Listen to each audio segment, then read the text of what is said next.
So இப்போ இந்த வலை பார்த்தீங்கன்னா ஜிலேபி மீன் பிடிக்கிறது, கட்லா ரகு 1 கிலோ 2 கிலோ மீன் பிடிக்கிறதுக்கெல்லாம் இந்த வலை வேறு லெவலில் இருக்கும். இந்த வலையே போதும், இதே ஜாஸ்தி தான் நான் சொல்லுவேன்.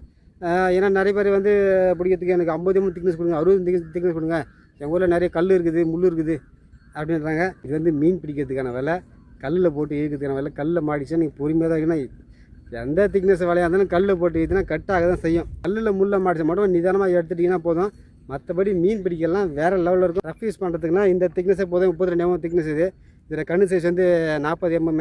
இதுலேயே கிட்டத்தட்ட ஒரே நாளில் நான் ஒரு 400 கிலோ மீன் பிடிச்சிருந்தேன். நான் ஒரே ஆள் மட்டுமே நைட்டில் பிடிச்சிருந்தேன்.